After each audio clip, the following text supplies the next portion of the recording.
ladies and gentlemen.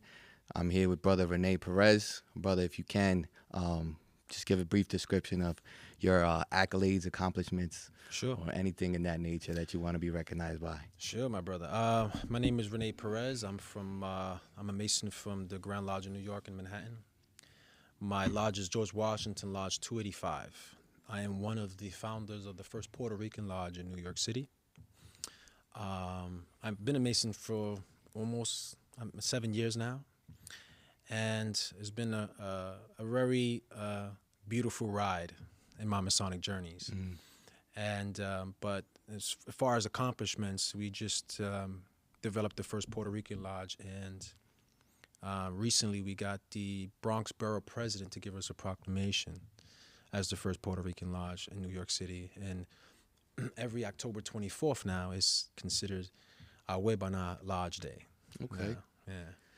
How many brothers do you have on that lodge? In total, 25 from New York City and 5 in Puerto Rico. Okay. Yeah, 30 members. Before we get a little too far into that, what brought you into Masonry? Sure. I come from a very big family. You know, my mother is Puerto Rican. She had 13 kids. I come up with 7 brothers. 7 boys and 6 girls, but I do have a sister from my dad's side, so I have 6 sisters and the 7 boys. So I've always grew up in sports because, you have a lot of brothers,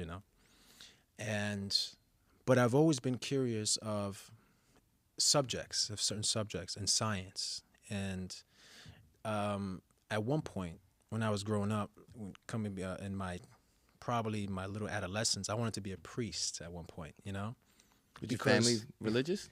Yes, they're Catholic, just typical, Puerto Rican, really Catholic. Some are Christians, but my mother was a Catholic, and we used to take Bible studies, But my favorite stories was my mother reading it to me, and I was always really curious about that stuff. My dad was a movie fanatic, so I grew up watching, the 80s and 70s movies. But my dad was he let me watch all the 1930s films, Dracula, Albert Costello, and all these other stuff, and martial arts really got into me as well because I've been studying martial arts for many years as well, and sports. So, for me, I've always been interested in science, though. Something with science. So at one point, I wanted to be a priest, and then as I got older, I got into the esoteric parts of it. So it just attracted to me. And I also was very interested in history. That's why I got so deep into Puerto Rican history and Caribbean history in general. Would you say the fact that your father introduced you into popular culture, especially, that era was very rich as far as symbolism.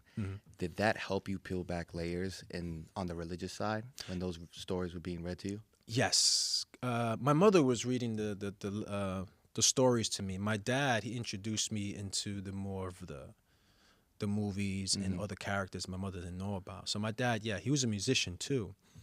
So, but as far as he was into alien abductions, and stuff like that, all the mystical type of things. But it was not until I've always been interested in those type of subjects. But I didn't know which subject was the one that grasped me the most. Even though science was there, but science can only take you to so far. It didn't really grasp me as much. But at one point in my years, in my 17, I say teenage, I was an atheist at one point. Really? Yeah, because of science. And one of my favorite was Einstein, and my favorite now is Walter Russell. Okay. Many people don't know who Walter Russell is, but Walter Russell, Tesla. And when I went to college, I was tutoring science. I wanted to be physics. But when my dad passed away, my brother passed away first in 2010. Then my dad passed away in 2015, is when I wanted to get deep into the mystical aspects of it.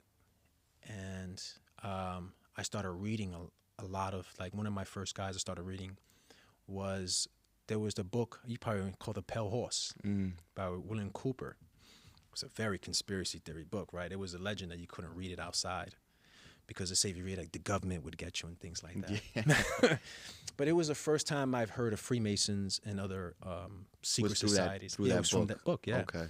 And years later, I started reading a guy named Jordan Maxwell when the internet was getting so popular, probably 2000s, right? You would say when the AOL, maybe 99, 2000s? 2002, 2003, for me at least. Yeah, for me too. And then Jordan Maxwell was this guy who was just, he was into languages and history and of the church and other secret societies. And when I watched one of his videos, that was it. And he mentioned Manly P. Hall. So as I started researching on my own, that's when I understood what grasped me. It was the esoteric and other things. And what do you, like in your journey or attainment for knowledge, what are you searching for? Are you searching for an answer, or are you just curious how things work? What kind of gets you into that realm where it guides your search? And what essentially are you searching for? Great. That's a great question. I think what you just said, like trying to search for more light. I think knowledge is a power. And I've always been very, like Bruce Lee was my favorite, was a martial artist. It wasn't because he was a great fighter. It was because the knowledge he was saying, the philosophy like that water, attracted me. Yes. Formless. Yeah. Even though he was but I was always admired people with a mind like that, like Einstein, but somebody like him. But interesting you said that is, you see, martial arts like masonry, it supposedly teaches you how to become a better person as well, to better man. Was it to be better or to master yourself? To master yourself.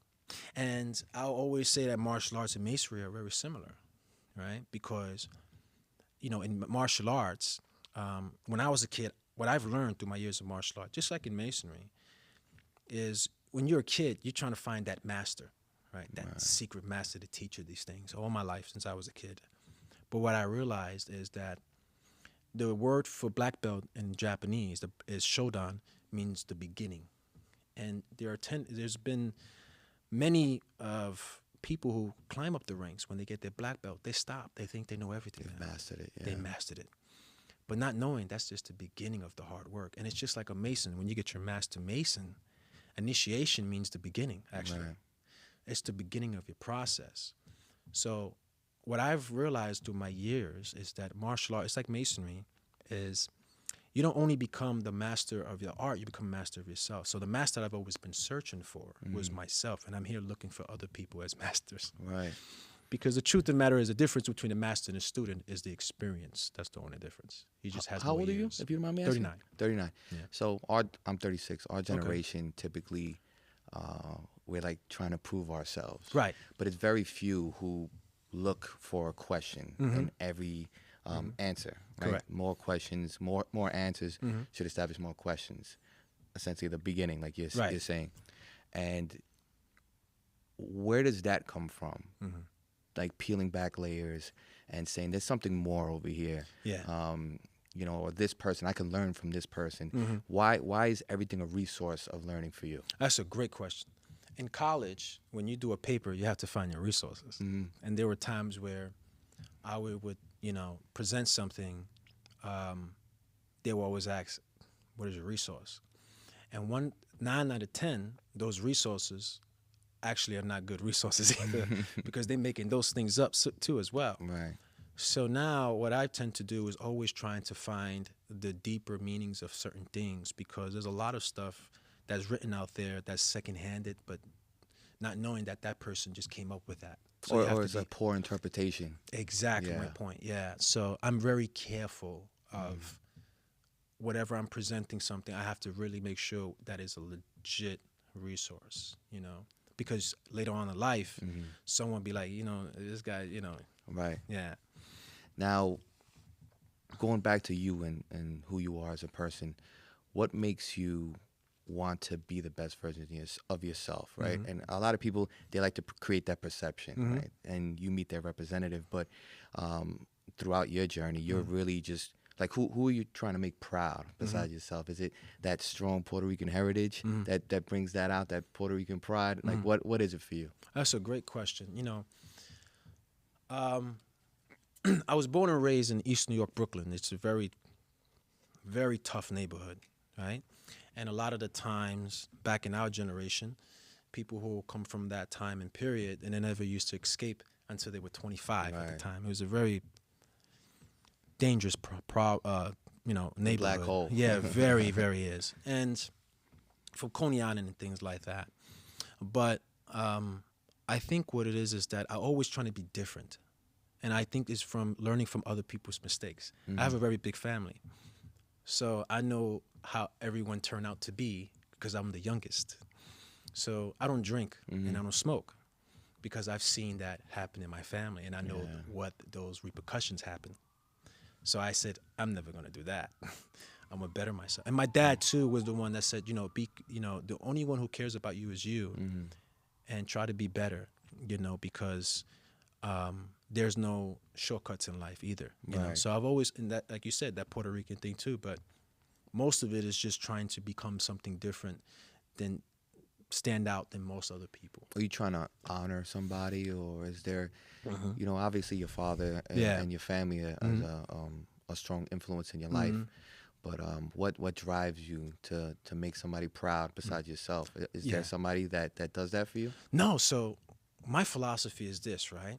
It's like I have this always, I always tell people this, that as you get older, you always want to leave a legacy behind to your kids and grandchildren. Perfectly said. You knew exactly where I was going. Yeah, it's like, how do you want to be remembered? Do you want to be remembered as, someone who's been a drunk or excuse my language, like an asshole or something, or because that's how people are going to remember you of, and you want to leave something behind. You want people to be like, no, Dio's been doing this. Oh, he was in movies. Oh, he living did this. Example, right? Living an example, because that tradition passes on to your great grandkids and great grandkids. Because I've always been a person who was into my roots and I want to know, was my grandfather what was his deal, but I never got it because that tradition was lost. Right. And sometimes one of my grandfathers was an alcoholic. I don't want to be remembered by that. You be careful what you dig up. Exactly. I say that to say this.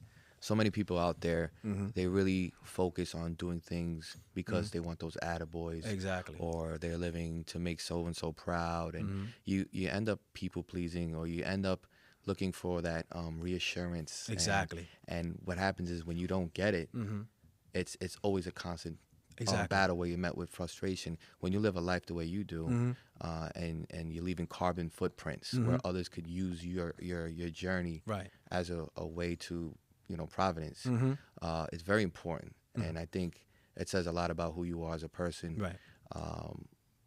because you're somebody I respect tremendously. Well, thank you, brother. When it comes to just the way that you deliver information, the way you carry yourself, what you've done in the craft at such a short time. How long have you been? 7. 7. And then everything that you're into, it kind of, whatever you do, you're going to do it well. Yeah. I want to do back to the atheism part of that. It's something I really don't understand, but what, in regards to that, is there like a question of whether there's a creator or was everything spontaneous? Because I want to touch on the astronomy part of it. Yeah, sure, of course, yeah. So, if you could. When, my mother, like I said, she was a very religious one. I took Bible studies. And one of my passions is learning theology, learning the history of the church and religion. It's one of my passions. And as a kid, when I started realizing and I started researching my roots and what they did to the indigenous people, it's what made me go, wait a minute. And the astrological things in religion too as well, and how a lot of it has been made up. Right, it's like a formula. A formula. And at one point I did believe that. And and that's what made me an atheist. And I went to science because a lot of scientists are quote unquote atheists. But I remember one time I was in college, right, and I was teaching astronomy, kind of earth science. And I was talking about how if the sun is too close to the earth will be burned. But if it's too far away from the earth, it will be frozen. Right? But the sun is in a perfect spot. It's called the Goldilocks zone. And it's so perfect that it can inhabit life, the earth. And this woman goes, do you believe in God? She was very religious. And I didn't know what to say. It was a great question. I said, well, I do. Because I believe that whoever put this stuff there in a perfect spot, it has to be. It can't be a coincidence. Someone had to put it there to inhabit life. But I was just saying that not to offend her. But Of it was, course, yeah. yeah. But it was not until later on in life where when I got into the esoteric parts of it, Manly P. Hall and some of the other great fathers in Masonry and esoteric guys, where I realized that there's a difference between the doctrine of religion and the philosophical aspects of religion. So just because some person teaches it, it doesn't mean that's how it actually is. Right. You know, there's a big difference of it. So I started getting more deeper into the Gnostic part when I first started reading about Gnosticism. And that's when really changed my whole aspect of religion and Christianity and where the roots came to be. That, I understand now what some of the church fathers were not really. There's an esoteric part of Christianity that people don't know about. Yeah, I mean, in short, religion can be looked at as a system of dependence or a system of empowerment, depending on who it is, and then also who's the teacher, right? And how are they interpreting it? Yeah. Is it something literal? Is it something that there's a hidden message back there, or is it a metaphor? Yeah, you know, that's when the Templars came to me. Yeah. I was fascinated by the Templars too, and that's how, when I got into more of the Templar history, that's really changed my whole aspect of what. Well, I mean, imagine what they were exposed to. Almost definitely. Just going from north to south, east to west, throughout their journey, they've come across all of these different belief systems, religions, arts, all of the arts and sciences. They really had that plethora of just information that they can gather, and when you have all of those things, like whether it's Freemasonry, Taekwondo, martial arts, all of those systems of belief or how to better yourself in conduct. Yes. I mean, it's just more options for you to learn from. As far as mysticism, define mysticism for me. It's more of a mystic is a person on a path of more of trying to find the God within yourself, right? Like, that's a great question. Someone asked today, what's the difference between magic and theurgy, right? In my opinion, magic is like trying to call the gods to you, while theurgy is trying to call you to God. Okay. That's the difference. Mysticism is in the middle of it, a little bit, I would say, but it's more of that spiritual path, but that's what it is. It's a path of trying to find the God within yourself, And like in the Gnostic Bible with Jesus, he said the kingdom of heaven is within you. It's always been in us. It's always been. It's just which path to go to. And there's no right or wrong path. Right. But whatever fits you. It's your path. It's your path. It should be your path. As far as mysticism, what's your favorite Manly P. Hall quote? That's a great one. My favorite would be, one time I was listening to one on esoteric Christianity, and when I was young, I used to bash. Like I said, I was an atheist.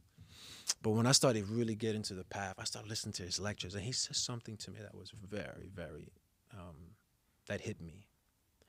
And he said, what's unnecessary for you may be necessary for someone else. And what that means that just because a person practices it, and maybe you don't like it, but maybe they need to do it because it makes them better. I know a lot of people who came to jail and then it turned out to be God, but I go, you know what? If it makes them feel good about themselves and it makes them a great person, if it's not necessary for you, but it may be necessary for them. You see, maybe they need that. Just like we are Masons, we need it. But that's my favorite quote. What's unnecessary for you may be necessary for someone else. I mean, that goes hand in hand with even like the smallest things, losing your keys, or letting somebody in while you're driving. Go ahead, come in or whatever. Like the butterfly effect, right? Yeah, like the butterfly effect. Yeah. How does mysticism help you in your day-to-day? In my day-to-day life, I try my best to. Every morning, I do a prayer. And every morning, for martial arts, of course, in the mystic path, I do my deep breaths, deep breathing, 99% of humans breathe wrong anyways. But from my martial arts experience, from studying Zen, it taught me how to use a lot of my diaphragm breathing, and to listen to the wind outside, and also to listen from inside, because 9 out of 10 be in the moment. Being in the moment, exactly. And I try to do that every day. Even when I'm on the train, I close my eyes and I just put my headphones on. People think I'm listening to music. I'm not. Right. I'm just in the moment. In the moment, yeah. I do that sometimes. I'm listening to my. Well, I think I'm listening. I just have the headphones on and I forget to hit play. Yeah. And working out too, because for me, I've always been into a physical individual, like martial arts. I did powerlifting and stuff, and I need to do something. I believe in martial arts, they say mind, body, and spirit. And same thing of others. It's Father, Son, and the Holy Spirit. It's the same thing. It's that Trinity thing. Mind, I read almost every day. I try my best to meditate. That's my mind. And I try not to let things disturb me. And physical is also my deep breathing, trying to eat right and working out. My spirit is to my mystic path, meaning doing my little prayers and telling God thank you every day for this, me waking up every morning, It's big, the stuff that we do, being present in the moment. Yeah. And also just the ability to explain what you're feeling. Yeah. And then also the thoughts that come into your mind. What's the biggest loss that you've ever encountered in life thus far? My dad, actually, and my brother, Well, yeah, my brother, because it was unexpected. See, what I've noticed is that the life is, the older you get, the people you lose. That's just life. And I'm getting older. So I look at my mother. My mother's, 74, 75. And I look at her every day and I go, man. So my birthday passed. So what I do is, my tradition is I never celebrate my birthday. I don't believe in that. I believe that it's your mother's birthday.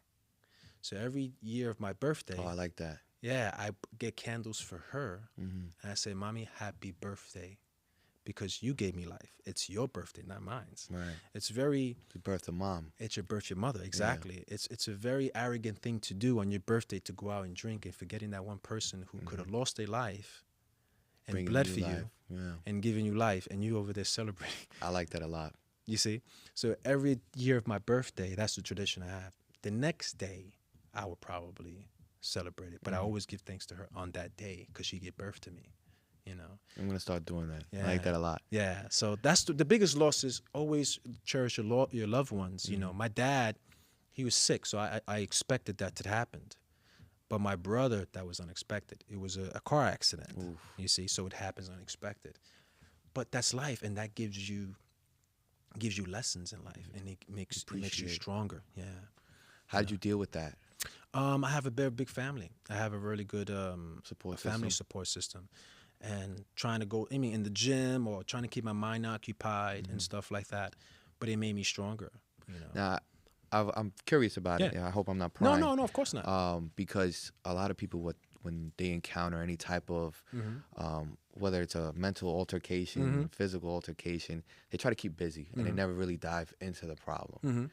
And it seemed that you faced it head on, and you also leaned on your family. Yes. Because it's very hard for people to say, I need help. Yes, it's very difficult, yeah. And also trying to be strong for other people because, you didn't just lose, there's a couple other people that lost a father and a brother. So how do you approach that situation where you can be weak for the moment or not, I shouldn't even say weak. That's a poor choice of words. But to say I need help while others need help, and you're the strong one in the family. Yeah, I think, when you come from a very big family, my dad is old school. So men weren't allowed to show emotions, right? It's just not how it was. But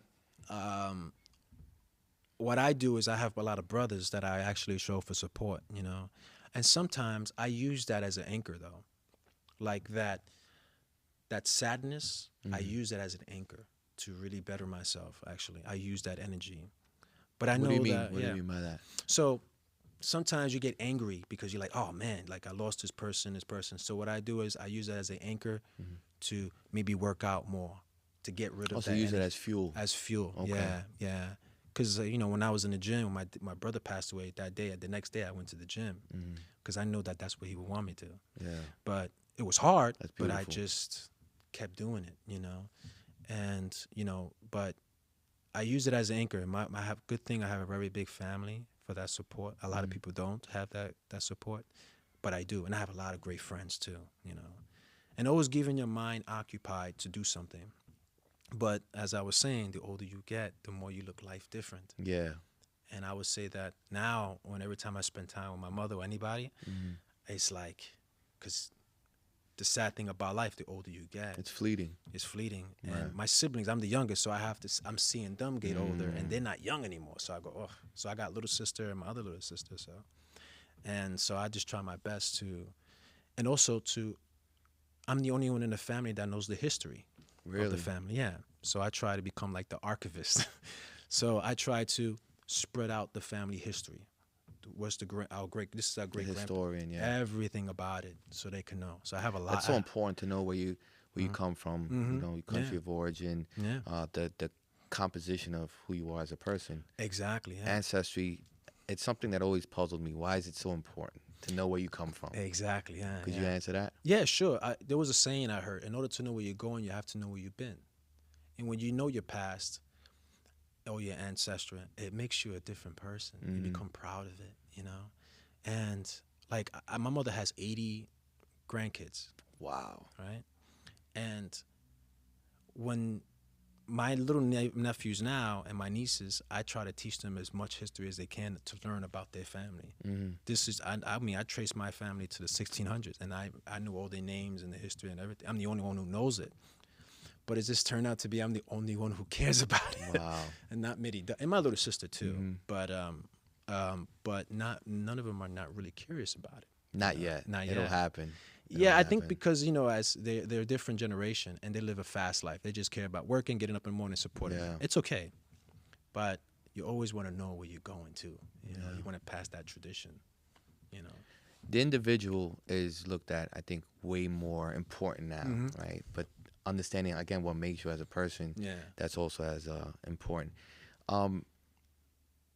Touching back on the Puerto Rican lodge that you created, what's the name again? Awebana. Awebana. Yeah, Awebana. So does that, as far as how Masonry is practiced in the Caribbean, is it any different than out here? Is there a culture that you wanted to bring back, or is it just the culture of Puerto Ricans practicing Masonry?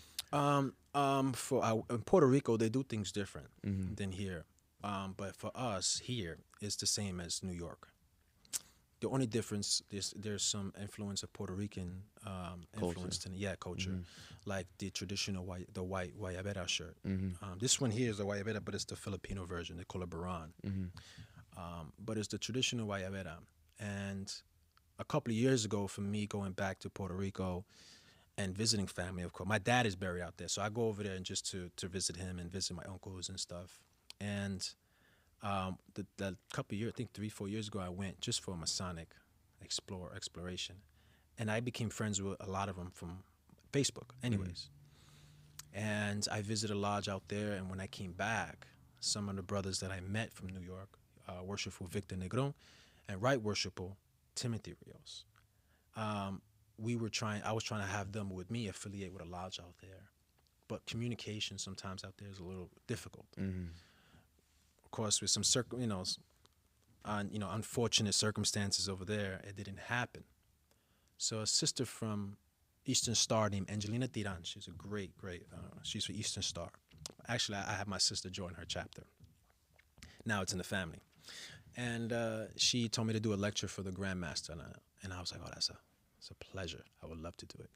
And when I did it, I called my wife and my sister and the brothers, Victor and Tim, and they came down, and it was 100 and something people. Wow. And what was the lecture on?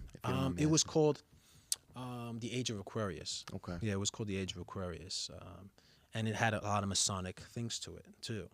But I thought I was going to use I had the presentation ready with the projector, but 100, you ain't going to be able to do that. So I had to do everything memory and just project it from my voice. It went well, and it was just a pleasure to be there with my people, though. And to be there, it's just a pleasure. I got up. Actually, that's the first thing I said before I did my presentation. I looked at the Grandmaster and I said, "It's a pleasure to be here to do this for you. Yeah. This has been a dream." And make story short, one of the brothers went to Puerto Rico. Victor goes there very often, and Tim. They went and they said, "Hey, why not create a Puerto Rican lodge?" There's something about culture. Yeah. There's something about being around like-minded individuals or people that grew up the same way. Coming over for Thanksgiving and you smell the food cooking and I tell you the music, everything. It's a beautiful thing. Yeah, I tell you this, Masonry is beautiful. The reason I'm bringing this up because this kind of correlates to what you're saying with the brothers. I went to visit a lodge in Bronx called Pelham, and a couple of years ago, and I met a brother there from Prince Hall. His name is Worshipper Will Green. He's actually one of the third person that helped us create this lodge. And he's from a different jurisdiction. He's from Prince Hall, Philadelphia Union Lodge. Very great brother. And how we met is very interesting. And his wife teaches bomba, Puerto Rican tradition. It's an African tradition. And we were talking. He said, "Hey, where you from?" I said, "Oh, I'm from Brooklyn." He said, "What part of Brooklyn?" I said, "Oh, I'm born and raised in East New York." He said, "Me too. I'm from the same place, and I'm from the same block, Warwick and Blake." I forgot what block he was in, but he said Blake. And we said names, and I said, "Oh, I know that person." And it turns out his dad and my dad were best friends. Get out of here. Yeah. Wow. My uncle knows his whole family. You guys never met? Never met. We met through Masonry. And my uncle went to his house. His father, he's half black and Puerto Rican. His dad is black, but he speaks fluent Spanish. His mother's Puerto Rican. And my mother knows his whole family. So it's so weird. So I introduced him to Victor later on, and that's how all four of us all became together to create this idea. It's crazy how your path was laid for you way before you even around. Yeah. We were touching on Masonry and relationships it builds. I like to kind of sway the topic from that. I want to say for the last maybe 60, 70 years, Masonry kind of came away from, the esoteric nature of it, and it was more camaraderie based. A lot of people coming back from war wanted to be around brothers and those social circles. And this is just based on my Masonic experience. A lot of the brothers that I come across who were in the craft prior, I asked them, "Why'd you join Masonry?" And 9 times out of 10, it's because of a friend, a neighbor, somebody who they looked up to, somebody who was upright, upstanding. It was a fraternity of gentlemen, but camaraderie was really the biggest thing here. As of late, I want to say there's been a renaissance with the esoteric, the deep dive into what Masonry is and how to kind of live life and take on life in that way, and how you represent yourself. I've seen a lot of things like gematria and tarot and all of those things kind of incorporated into it. What do you think about that? I think what it is that people are kind of like becoming more trying to find themselves too. What you were saying before, how they find themselves. It's that age of Aquarius energy, I'll say. People are pretty much waking up. And you're right. I think that people are getting into the esoteric aspects of Masonry. But also at the same token, Masonry membership is declining because of the lack of education, probably. I was told that that maybe it's a good thing Masonry membership is declining.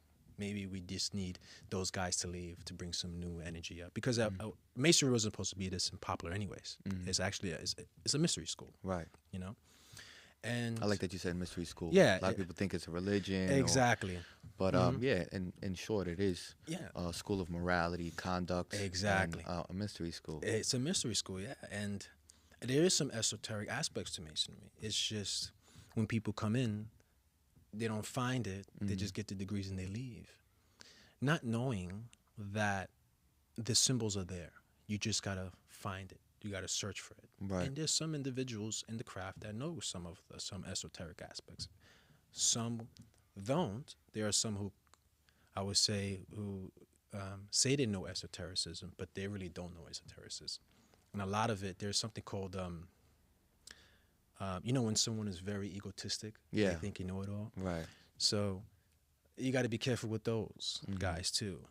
And I think that it's a beautiful thing that now the esoteric aspects of Masonry is coming back out. However, the E word doesn't fit well with other Masons either. Yeah. They don't like when you talk about esotericism because they think it's about pancake. They call them pancake Masons. But if they read Mackey calls them parrot Masons. He says that the ones who only memorize ritual and only can repeat it are called parrot Masons, but they forget about the philosophical elements of Masonry. A brother told me this, actually. I used to complain about that a lot. But what's the beautiful part of Masonry is you can come into Masonry for different reasons. You can come into Masonry because maybe a brother needs camaraderie. Maybe he's depressed and he doesn't have friends. He comes in, he meets some good brothers who can help him out. That's a beautiful part of Masonry. You could come in Masonry for philanthropic. You could come in Masonry for esotericism. Right. Whatever, how you make it. Because I was complaining about that, and this one brother told me that don't pay too much attention what other people's version of Masonry is. Create your own version in your own way. Be the brother that you needed. Exactly. Yeah. It's just like martial arts too. That. Yeah, it's like in martial arts, you don't try to mimic the same as your teacher. You create your own style according to how your body is and your personality is. Yeah. That's the goal, is create your own version. And I love the esoteric aspect. It's my version. But I can go with the camaraderie and the socializing too. You have to have a balance. Yeah, balance is super important. Masonry did get big. It did. A lot of lodges, a lot of things that a lot of lodges had to uphold, and membership dues pay for that. Yeah. And in any organization, the greater blunt of the work is done by a select few. Exactly. And sometimes, things do get lost in the sauce. But, there's definitely the esoteric side of Masonry is something that brought me to Masonry. Understanding, but I'm like you in regards to why am I doing it this way, right? Certain things, rituals and stuff like that. Why? What's the purpose of this? Yeah. And just to peel back that layer in anything you do is so important in anything, because how do you make it better? Right. And are you wasting your time? How do you better explain this? I always, anytime I go, learn something, or if I'm doing something, I always try to dumb it down and explain it in the smallest way possible, the shortest way, right? Because people, when you're long-winded like that, you kind of lose interest. And where do you see the elements of like tarot and astronomy and like you said it's the age of Aquarius? Yeah. Can you elaborate on some of those things? What of course. That mean? Yeah. Very. Masonry. Not everything is Masonry is tarot. You know what I mean? It's just that people say that because the cards are symbolism. The symbolisms is there, and they also relate to the astrological symbols. And Masonry has astrological symbols. The offices are the 12 signs. The Tyler is Pisces. The the stewards is Aquarius, Capricorn, and Aquarius. The junior deacon is Sagittarius. The senior master in ceremonies are Scorpio and Libra. You see? Now, like I said, the junior deacon is Sagittarius. He deals with the inner door, the back side of the lodge. Scorpio and Libra is the senior master of ceremonies. And the chaplain is Virgo, because he deals with the religion aspects of it, right? And Virgo controls the bowels, esoterically in astrology. So he deals with the digestive part of the lodge. No, actually he's not. He is actually he is Virgo, the senior deacon. Now he deals with the digestive part of the lodge. Okay, I can you see get that. it now? Yeah. Because it's senior deacon. The chaplain will be cancer, because the chaplain it controls the spleen, the heart, and he deals with the backbone of the lodge. He's the religion aspects of the bar. The junior warden is Gemini. Senior warden is Taurus. Because Gemini, because he deals with the communication of the lodge, the communication of Hiram. Senior warden is Taurus. He's the voice, because esoterically, Taurus rules the neck. So he's the voice of the lodge. Aries, esoterically, rules the head, always. The ram. That's why rams hit their heads first. He's the head of the lodge. The master. The master. So now, those are the 12. And you have the 12 craftsmen. See, so the astrological things are there. Now, in terms of Aquarius, most ancient cultures, especially the Greeks, the Romans, the Egyptians, they always talked about something called the Golden Age. And every time of the Golden Age, Plato gives us 5 stages. The Silver Age, Bronze Age, the Golden Age, and the Silver. I think it's a Silver. I think I said that now. But the 5th one I forgot. But those are the stages of the cycles. The Hindus give us 4. Kali Yuga, Treta Yuga, Satraya Yuga, and Aryura Yuga. I think it's the Golden Age. It's the age of... We are in Treta Yuga, which is the age of electricity, technology, this age of information. The age of Aquarius, the motto of Aquarius is I know.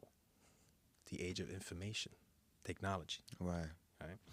And every culture talked about this Golden Age. And interesting enough, the Golden Age is ruled by Saturn. Saturn always ruled the Golden Age. Always been and always will. And the Masons knew about that, in my opinion. On the back of the dollar bill, it says Ordo Novus Secularum, New World Order. Conspiracy theorists would say, oh, this is Mason. This doesn't mean that. It actually comes from Virgil, who was a Roman poet, an African Roman poet. And it means the age of man. And what man is it? Aquarius. He's the age of man, the son of man. So Aquarius rule, he has a pitcher, the water. As to the Templars, that's called the Grail Cup. That's the Holy Grail. So this water, spirit in the age of Aquarius, the spilling of this purification of water is purifying the minds of men to raise their consciousness. That's the age of Aquarius. I could see that. And that's why people are starting to really get into it. They're trying to know themselves, because the motto of Aquarius is I know. It's a philosophical sign. And according to a guy named Thomas J. Burgon, he wrote a book called Light of Egypt. He wrote this maybe almost 100 years ago. Very difficult book. And he said something that's already been happening now about the age of Aquarius. Women are fighting for the equal rights. Just like an education system, also in the political system. Right. They're trying to get, that's what they're doing. And that's exactly what's happening. It's a feminine, energetic sign, age of Aquarius, but it's also an air sign. And the 4 fixed signs in the zodiac are Aquarius, Leo, Scorpio, and Taurus. Those are polar opposites of each other. That's what's going to happen in the age of Aquarius. They're 4 going to align with each other. And if you look at Ezekiel, he actually says God had 4 faces. Face of a man, Aquarius, face of a bull, Taurus, face of a lion, Leo, and the face of an eagle, Scorpio, because the esoteric sign of Scorpio is the eagle. Right. Those are the 4 fixed signs in the zodiac. It's amazing that you can retain all of this and just spit it out. I remember one of your lectures you had explained just how you said that, each sign rules a part of the body, right? Yes. So I'm not going to do it any justice trying to explain it, but you were saying how based on your rising or when you were born, you can tell what type of health issues or what type of injury that person's going to pass away from. Can you explain that? Yeah, sure. So I had a friend, he's a Virgo, right? And most Virgos suffer from digestive problems because Virgo rules the bowels. Right. Capricorns, some of them rule from knee problems because Capricorn, as in kneecaps, rules the... Leo a lot of Leos, they suffer from some spasms because Leo rules the nerve system and also rules the heart. Right? My brother's a Leo. He gets spasms every time. Really? Yeah. Sagittarius get hip issues, sometimes back problems, and also eye problems. They suffer from eye problems. And now, if you look at my friend who's a Virgo, he has Virgo's next to Leo. He had Mars in there that was afflicting in Leo. Leo rules what in the body, the heart. As I told him, you have to be careful with your heart. And he said, heart disease run in my family, and I do have some issues with my heart. That's how. So learning about that, you can actually fix those issues. Now, we're going to go back to the resource, right? Yeah. Now, you had done some research, which I thought was hilarious. You had looked up serial killers? What was it? Explain that one. Yeah, so I have this fascination of looking at serial killers charts just to see what makes them tick, you know? And how they died, or some of the people that passed away, and just to try to guess. One of them was Brandon Lee. And I'm looking at it, and he had Mars, Virgo in the 6th house. 6th house is considered not a good house. It has to do with health. So as I'm looking how he died, he got shot in the stomach. Wow. You see? And it all coincided with that. Yeah, with that. Yeah, during the movie Crow. Yeah. Oh, because it was like a gunshot, right? It was a gunshot, right. Yeah. That's amazing. Yeah. What other correlations you have like that? One of them is, I give you an example when, we talked about the 4 fixed signs of the zodiac, right? And in the Royal Arch and another Masonic according body, we have 4 banners. You have those 4 signs as well, the eagle, the man, and stuff. Apparently, when you look up the Declaration of Independence, I believe whoever signed it understand these 4 fixed signs. It's just that a lot of it has been kept and concealed. A lot of the Masons back then, only some of them knew. So when I researched, I read a book by Paul Case called The Great Seal. And he gave the timing of when the Declaration of Independence was signed, 1776, July 4th, 2 in the afternoon, apparently. So wait, this is prior to this happening or after? This is prior to this happening, yeah. And as I looked it up, the ascendant, the sun is in Cancer, but the ascendant is in Scorpio. The opposite of Scorpio, descendant, is in Taurus. The midheaven, which is very important, is in Leo, and the opposite is in Aquarius. That's amazing. It's a very interesting thing. And another thing is why that's important, because the Hebrew word for God, Jehovah, in Hebrew gematria is 26, right? Now, remember I said that. When you add up those signs in their order, the 4 fixed signs, Leo is the 5th sign, Scorpio is the 8th sign, and Taurus is the 2nd sign. Aquarius is the 11th sign. It adds up to 26. Wow. So gematria, if you could explain to me what, in fact, that is. Great question. What it is it's a number of an alphabet, right? So you have, like, A is the first letter, C is the second letter, D is the third letter. It's a numerical value. Yes, coincides. Exactly. Okay. Yeah. But gematria, it correlates with the Hebrew language. Sometimes it correlates even with the Greek and Latin. Supposedly they call that the angelic languages. I believe all languages are angelic. It's just somehow these 3 languages, it kind of works with it. Even Arabic also as well. So a great example is this. This is what I found. Hebrew, which you go to Hebrew.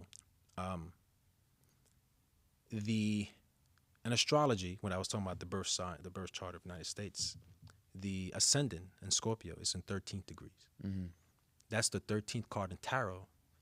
It relates to Scorpio, the death card. The midheaven is in Leo, is 21 degrees, right? 13 times 21 is 273. In Hebrew gematria now, the Hebrew language, that number correlates with the Hebrew word cherem abif, right? But it also correlates to another Hebrew word, Eben Masu Ha Bonam. What that means is the stone the builders rejected. Wow. Now, is that a coincidence? Or maybe something in a higher power is it's working. So that's what I mean about gematria. So gematria, so in essence, you have each letter has a numerical value. A numerical value, yeah. But when they're added up, it creates something. Exactly. It's just like J didn't exist, right? But the I have. But the Hebrews use the I's and Y to spell Jehovah. So Y or J is the 10th letter, letter. So it has a value of 10. He or H is 5. And then V as in Va, 6. And then He again is 5. So that equals 26. That's why how the gematria works. Yeah. It's amazing how the human mind works. The tick like that. What would be a good place to start if somebody was trying to go down that path and just dip into gematria? Yeah, I mean, it took me 10 years actually to understand. Really? It's very difficult, because you're not only trying to get into it, you have to learn a language too. I'm not fluent in Hebrew language, but I know some words. So wow. Yeah, I know how to read them. I know how to write them. But it took me a lot of years to understand it. Wow. It's just like when I was learning Mandarin. Right? It's very difficult if you don't practice it. And man, how many different languages do you know? I know some, but the Hebrew is like, it's even Greek is very difficult, but you have to really put in the work for it. You know what I mean? And with the tarot, how I learned was some tarot cards, a 22 are related to the 22 Hebrew alphabets. And I had to color my tarot cards. When I started coloring them, those Hebrew letters correspond to them. I memorized them. Wow. That. Yeah. So that's how it works for me. But it's from practice, from doing it every single day for 10 years of learning it, So out of all of these things that grab your interest, what's your favorite? I would say the theology. Like learning. I have a lot of favorites. I love astrology. I love the history of Freemasonry, and I love reading about the Eleusinian mysteries and everything trying to relate. But it's something about theology, because I have a background in studying Taino history. I've done that for 15 years. It's hard to find information about that. Exactly. So I've got a lot of books on that, and I've studied so much in learning different languages of that as well. From South America, learning Lokono language, Wayu, Garifuna, trying to learn those languages. So I already had that background already with languages. I love languages.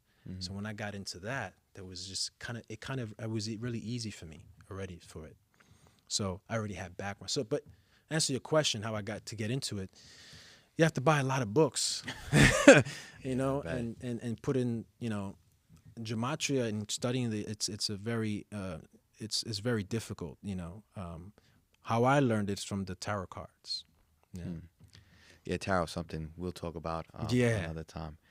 But how does Rene Perez want to be remembered?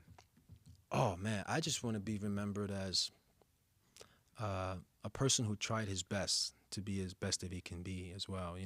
Not only for his people, but also for humanity too, and try to be a person who tried to share light and enlighten people too. But I'm not perfect. I try my best to be a great person, but we all have problems and trying to make that rough ashlar into a perfect ashlar, And it's very difficult, especially life is just hard. But to me, life is like a pencil without the eraser, right? So, you're going to make mistakes, you can't erase it, but it's how you just got to keep writing and trying to, So I like that a lot. Yeah. Before we end it, Masonry is something, while I've been doing these podcasts and interviews, I ask some guys, how